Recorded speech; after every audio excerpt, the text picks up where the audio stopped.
January 17, 1940, Canton, Ohio. The snow fell in silence over the flat roofs of the Timken Roller Bearing Company, each flake dissolving against the warmth rising from the factory floor below. Inside, the smell of cutting oil hung thick in the air, mixing with the metallic bite of steel dust.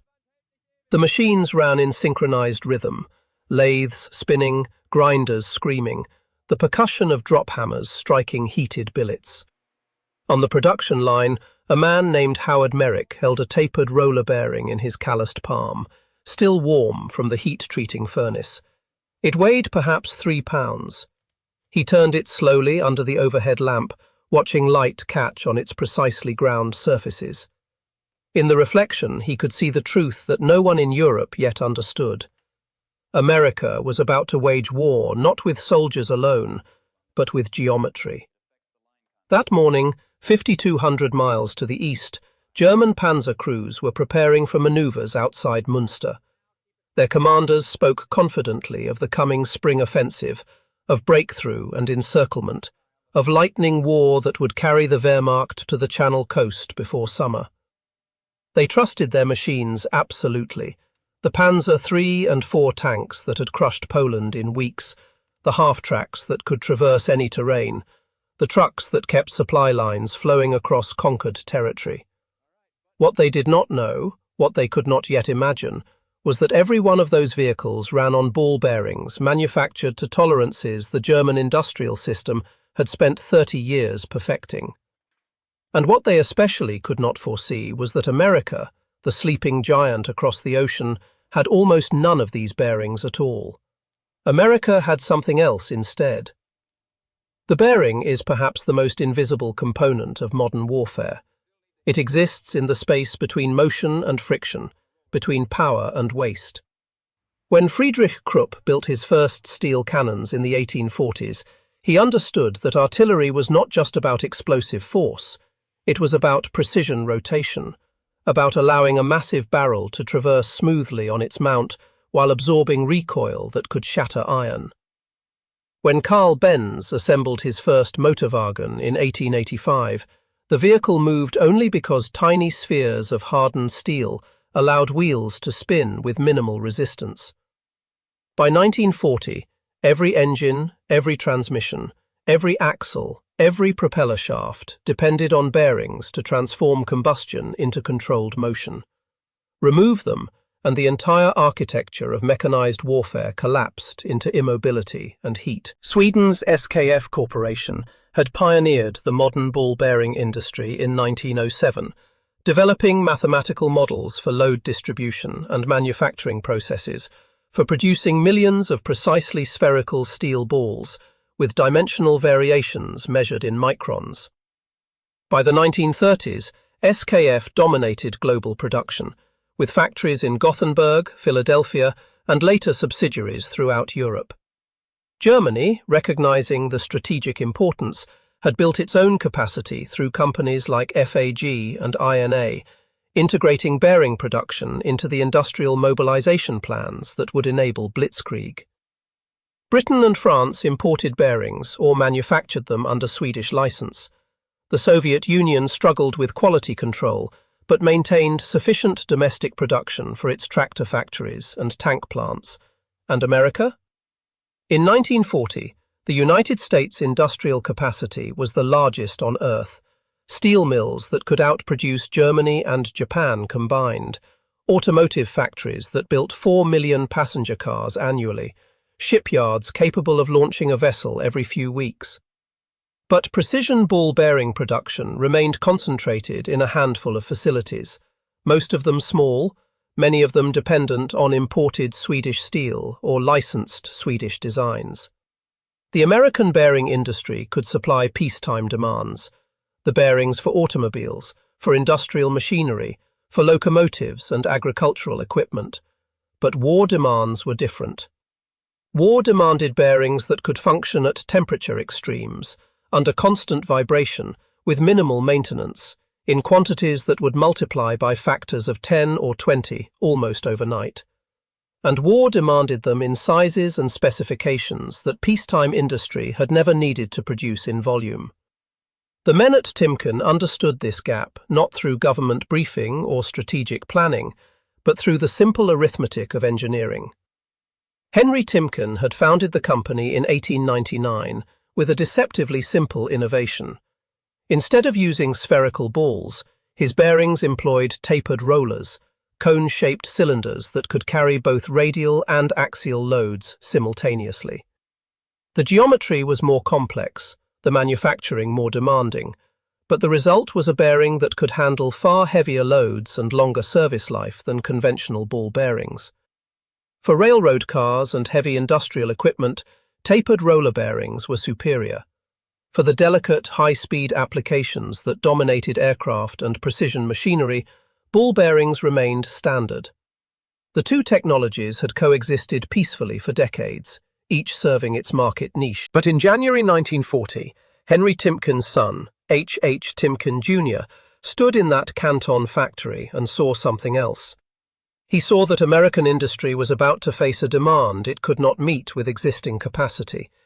He saw that Sweden, though neutral, sat between Germany and Britain, vulnerable to pressure from whichever side could exert greater force. He saw that when America entered the war that already consumed Europe and threatened Asia, the nation would need bearings in quantities and varieties that did not yet exist. And he saw that tapered roller bearings, long considered unsuitable for certain applications, might, through engineering determination, be adapted to fill roles that ball bearings had always occupied. This was not sentiment or patriotism speaking. This was the cold calculation of an engineer who understood that war is ultimately a contest of industrial systems, and that the side which can solve manufacturing problems faster will outlast the side with merely superior initial designs. 3 months earlier, in October 1939, as German U-boats began their campaign against Allied shipping and the Soviet Union invaded Finland, the U.S. Army Air Corps had published requirements for a new generation of combat aircraft. The specifications called for engines of unprecedented power, 18-cylinder radials producing 2,000 horsepower, driving propellers 12 feet in diameter at 2,700 revolutions per minute. These engines needed bearings that could survive in environments no peacetime machinery had ever encountered. Oil temperatures approaching 300 degrees Fahrenheit, vibration frequencies that would shatter inferior materials, centrifugal forces that could tear apart any component with even microscopic imbalances. The aircraft manufacturers, Boeing, Douglas, Lockheed, Consolidated, had submitted their designs assuming that American bearing suppliers could scale up production of the specialized aviation bearings already in limited use. That assumption, the Army quartermasters discovered, was optimistic at best.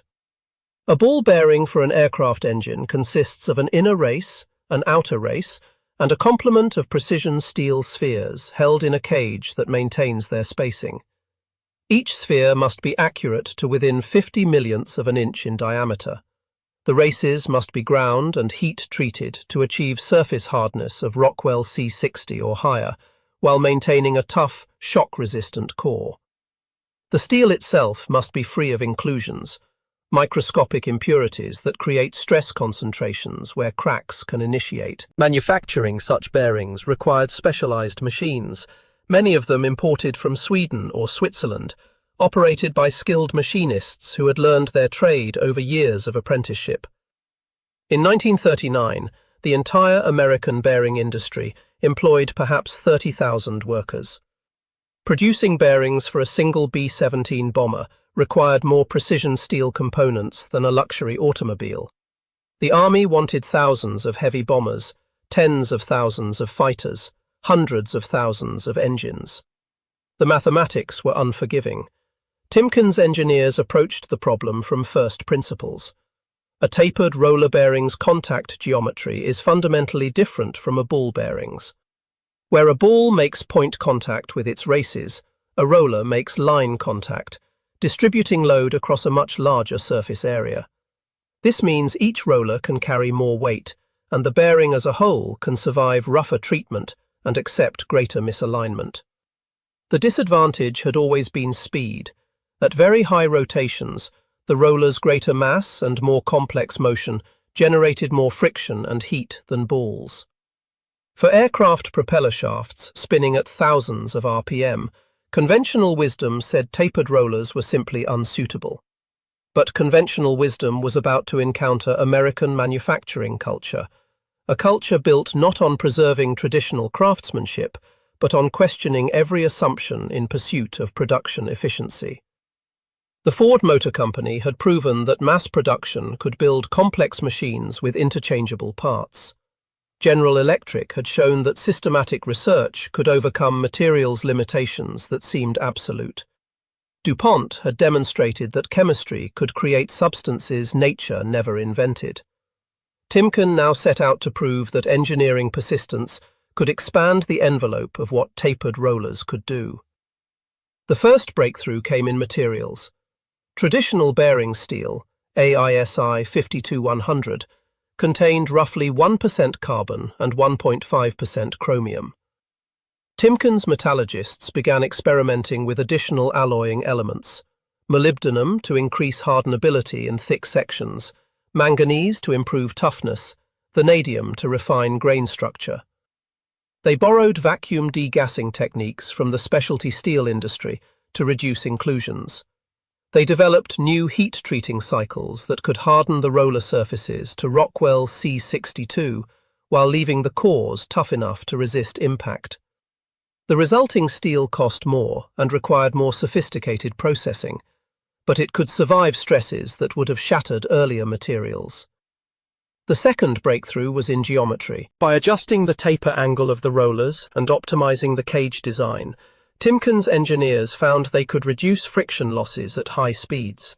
They discovered that by holding manufacturing tolerances tighter, measuring dimensions not in thousandths of an inch, but in hundred thousandths, they could minimize the vibration that caused premature failure. They learned that by controlling the surface finish of the races to near optical quality, they could reduce heat generation, even in applications running continuously, at temperatures that would have been considered destructive just years before. The third breakthrough was in manufacturing process. Timken invested in new grinding machines capable of holding tolerances that would have been impossible in the 1930s. They developed automated inspection systems using air gauging and electronic comparators to check every dimension of every component. They instituted statistical process control, tracking measurements from every production lot to identify trends before they produced defective parts. This required training thousands of workers, many of them women who had never worked in metalworking before, to operate equipment and read instruments with precision that craftsmen had previously needed years to master. By June 1940, as German tanks rolled into Paris and Britain prepared for invasion, Timken had produced prototype tapered roller bearings that could replace ball bearings in aircraft propeller hubs, in engine accessory drives, in landing gear assemblies. The bearings were not identical in performance to the ball bearings they replaced. They were in some ways superior, in others simply different, requiring engineers to rethink traditional designs to accommodate their characteristics. But critically, they worked. And critically, Timken could manufacture them in Canton, Ohio, using American steel, American machines, and American workers, without depending on transatlantic supply lines that German submarines could sever. The transformation this represented was not merely technical but philosophical. European industry, for all its sophistication, remained rooted in craft tradition. A German machinist at FAG in Schweinfurt had learned his trade from a master who had learned from his master before him, a lineage extending back to the guild system of the medieval cities. Quality meant adherence to established methods, to tolerances and procedures refined over generations. Innovation meant incremental improvement within a framework of accepted practice. The system produced magnificent results. German ball bearings were among the finest in the world, justly famous for their precision and reliability. But the system was not designed for rapid, revolutionary change. American industry had evolved differently. With less craft tradition to preserve and more emphasis on systematic research, American engineers felt freer to question fundamental assumptions. Why did bearings have to use balls? Because that's what worked best under most conditions. But what if we changed the conditions? What if we improved the alternatives? What if we accepted that the new design would require rethinking everything else around it, and did that work anyway? This willingness to discard proven solutions in favor of better solutions, even at the cost of short-term disruption, was not unique to Timken or even to the bearing industry. It was becoming the characteristic signature of American technological culture. By December 1940, as Roosevelt prepared his Arsenal of Democracy speech, and the Luftwaffe continued its night-bombing campaign against British cities, Timken was producing tapered roller bearings for aircraft at rates that would have seemed impossible a year earlier. The US Army Air Corps began specifying Timken bearings in new engine designs. Pratt Whitney and Wright Aeronautical, the dominant American aircraft engine manufacturers, redesigned propeller hubs and accessory drives to accommodate the different load patterns of roller bearings.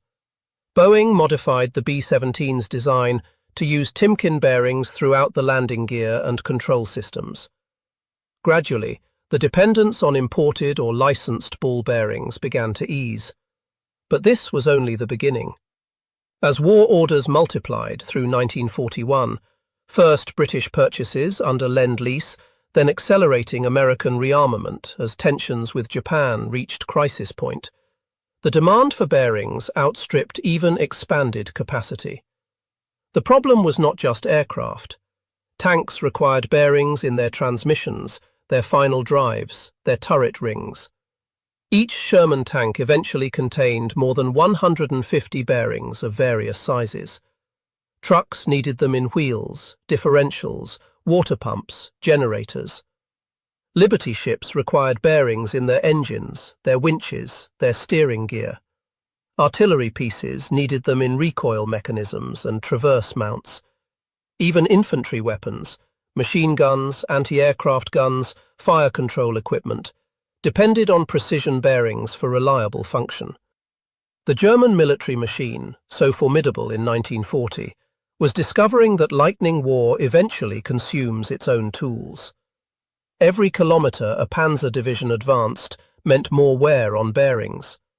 Every combat engagement meant more vehicles damaged, more components needing replacement. The Wehrmacht had planned for a short war, a war of quick, decisive victories that would end before industrial capacity became the determining factor. As 1941 turned to 1942, and the campaign in Russia bogged down into grinding attrition, German logistics officers began reporting bearing shortages.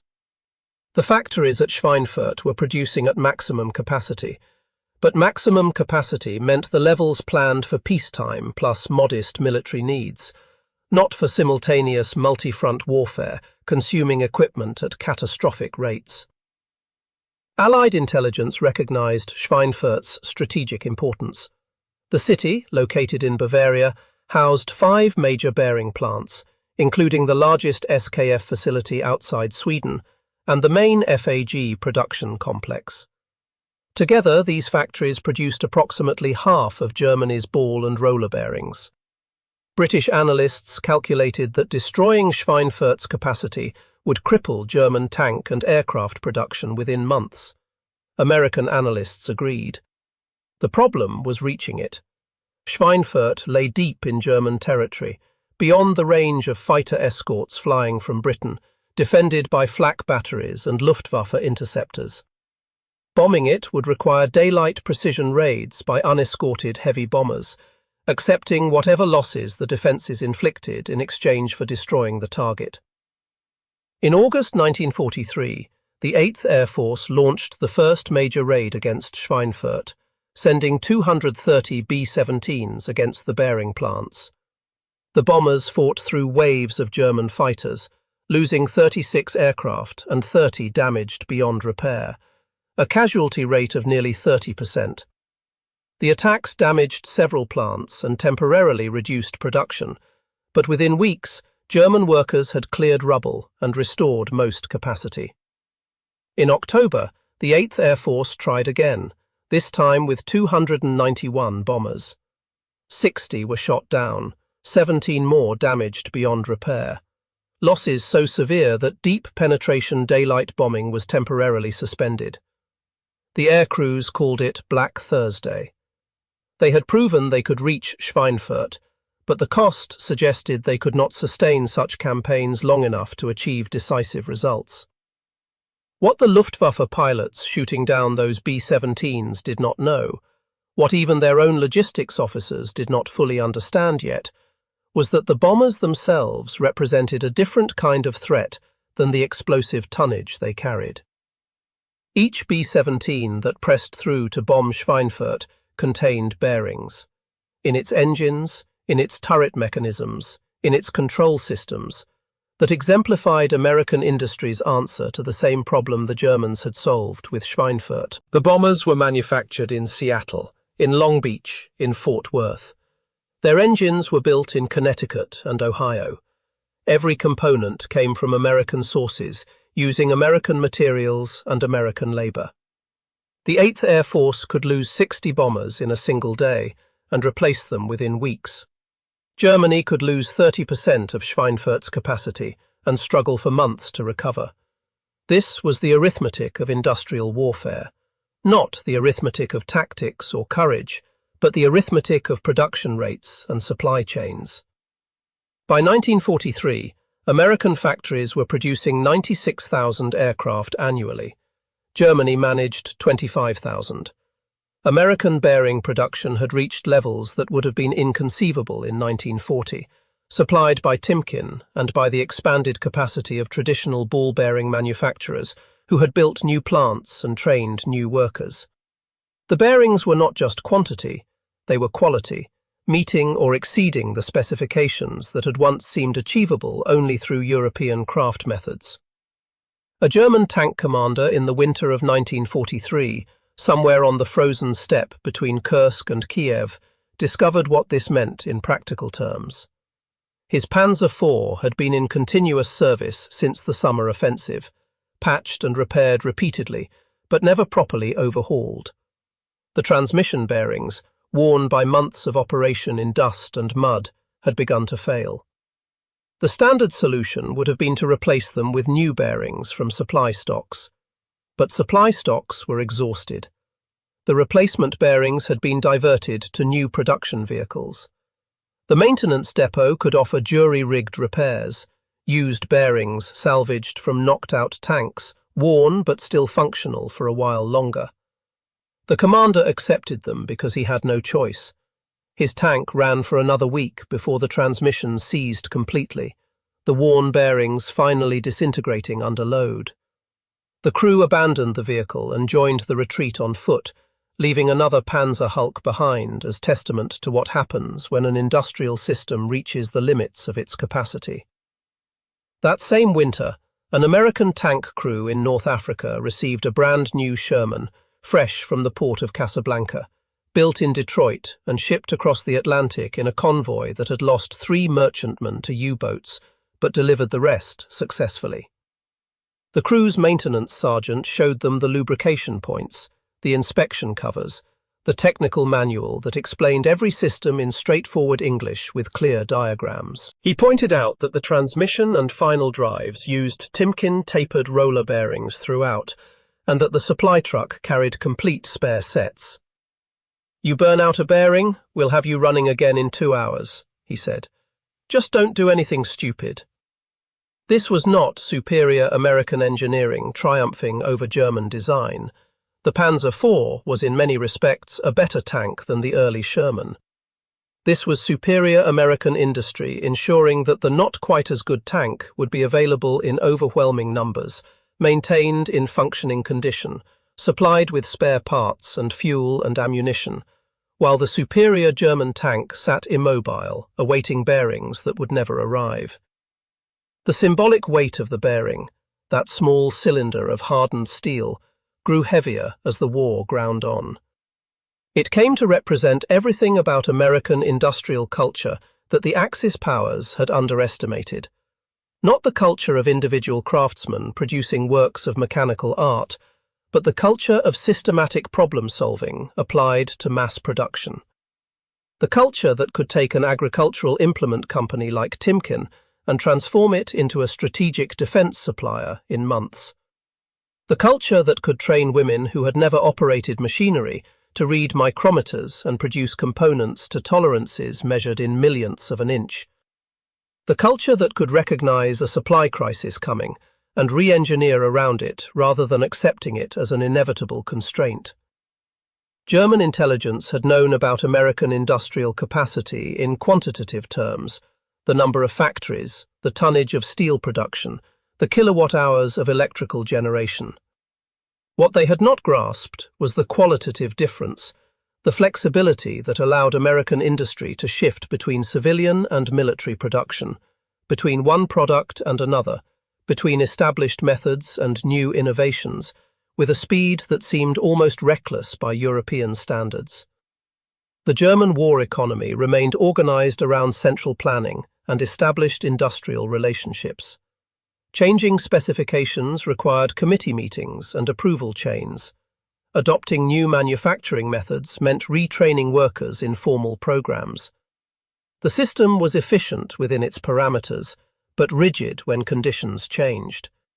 The American system was chaotic by comparison. Dozens of companies competing for contracts, engineers proposing competing solutions to the same problem, manufacturing methods varying from plant to plant. But that chaos created resilience.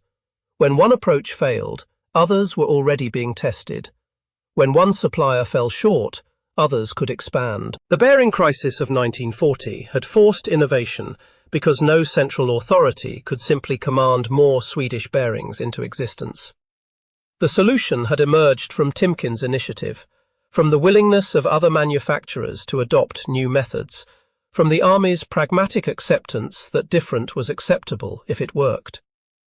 By 1944, as Allied forces prepared for the invasion of France, the bearing question had been answered so thoroughly that it no longer appeared in strategic planning documents as a constraint. American factories produced bearings in such quantities that they could be shipped to Britain and the Soviet Union under Lend-Lease, while still meeting all domestic military and civilian needs. British tank production used American bearings. Soviet trucks ran on American bearings. Even Swedish SKF, nominally neutral, found its export markets disrupted by American competition. The company that had pioneered the global bearing industry discovered that the Americans had not merely caught up, but in some applications had surged ahead. The 8th Air Force returned to Schweinfurt in February 1944, this time with long-range P-51 Mustang fighters escorting the bombers all the way to the target and back. The losses were manageable, the damage severe, but by then it mattered less. Germany had dispersed bearing production to smaller facilities throughout the country, trying to reduce vulnerability to bombing. This reduced efficiency and increased costs, but it kept production going. Yet even distributed production could not match the rates needed to replace combat losses and maintain the existing vehicle fleet. By late 1944, German tanks were being built with bearings that would have been rejected as substandard in 1942. German aircraft engines were running their bearings far beyond the recommended service life. The Wehrmacht mechanics called it making do. The American logistics officers called it evidence of systemic collapse. In the Ardennes forest in December 1944, during Germany's last great offensive in the West, Panzer commanders discovered they were fighting not just American soldiers, but American industrial capacity. Their tanks ran out of fuel, not because American bombers had destroyed the refineries, though they had, but because the truck fleet bringing fuel forward had broken down. Worn-out bearings causing mechanical failures faster than field repairs could address them. When panzer columns did reach American supply depots, they found warehouses stocked with abundance they had not seen since the early days of the war.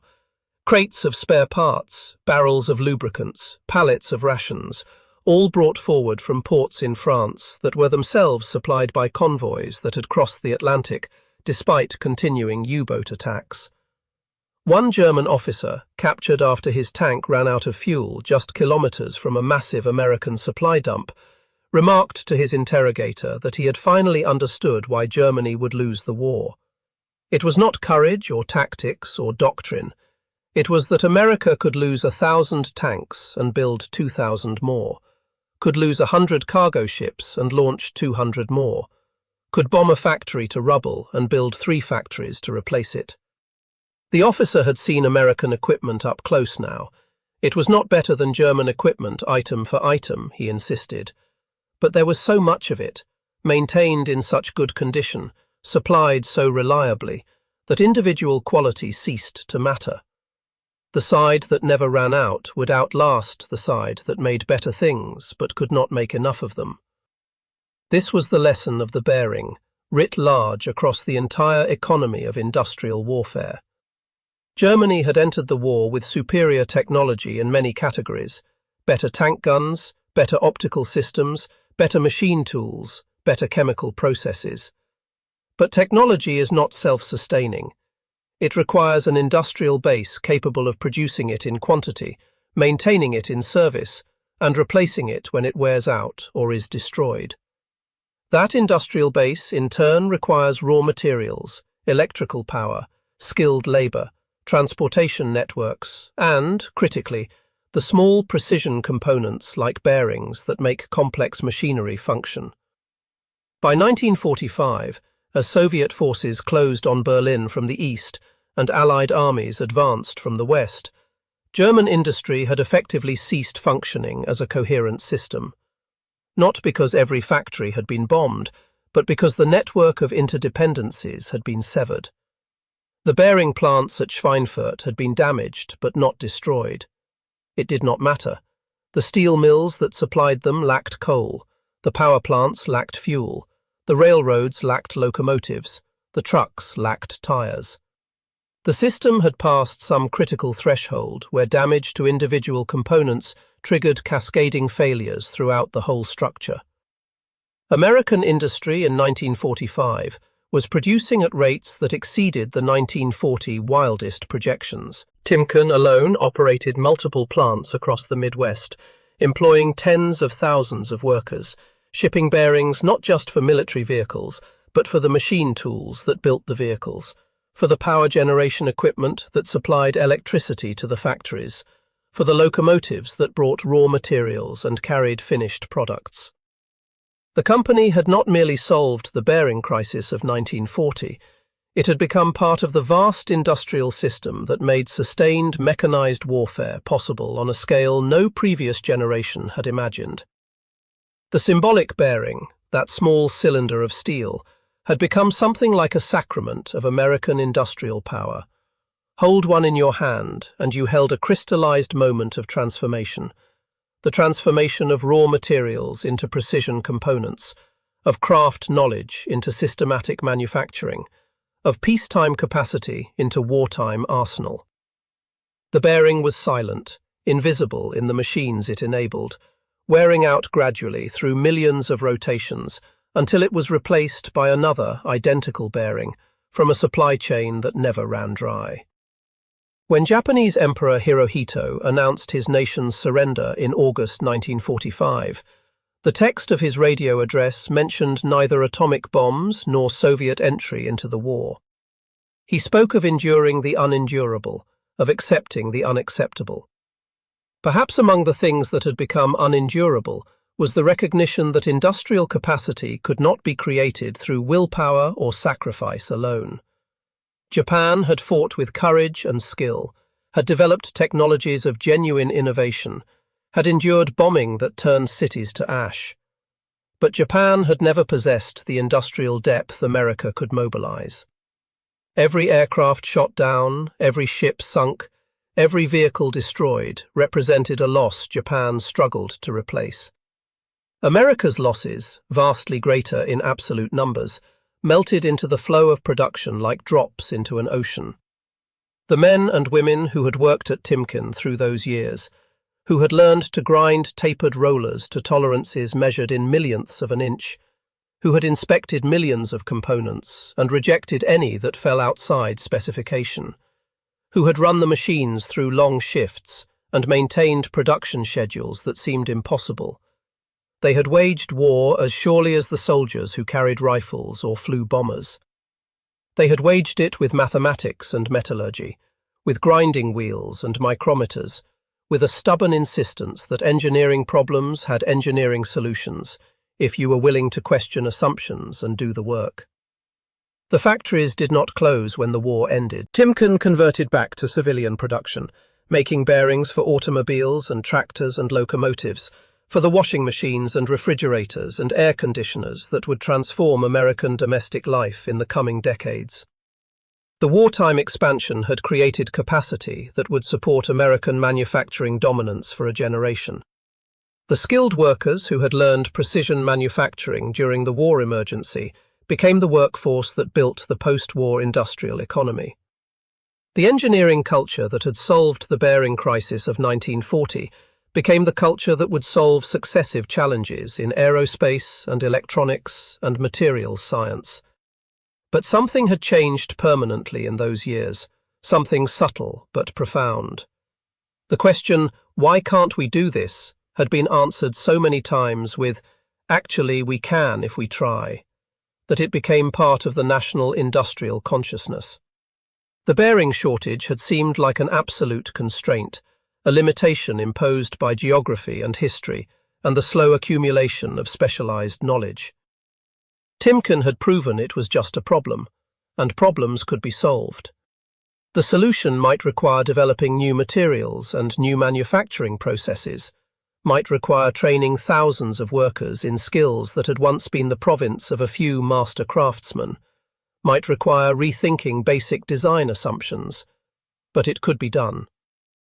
In Canton, Ohio, in the cold January of 1940, Howard Merrick had held a tapered roller bearing in his palm and seen only a well-made component, one of thousands he had handled in his years at Timken.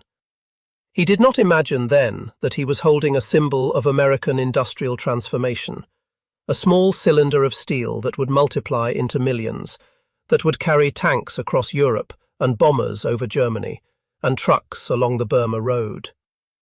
He could not have foreseen that the humble tapered roller, long considered unsuitable for high-speed applications, would prove adaptable enough to replace ball bearings in applications Swedish engineers had said were impossible. He simply knew that the bearing was manufactured to specification, that it would perform its function reliably, that when it wore out, another would be ready to replace it. That certainty, that assumption of abundant replacement, was perhaps the most American thing about the entire story. European industry, for all its sophistication, operated closer to scarcity, where quality meant durability, because replacement was expensive and uncertain. American industry could pursue a different optimization, not maximum individual lifespan, but maximum total system throughput. Build good components, but not precious ones.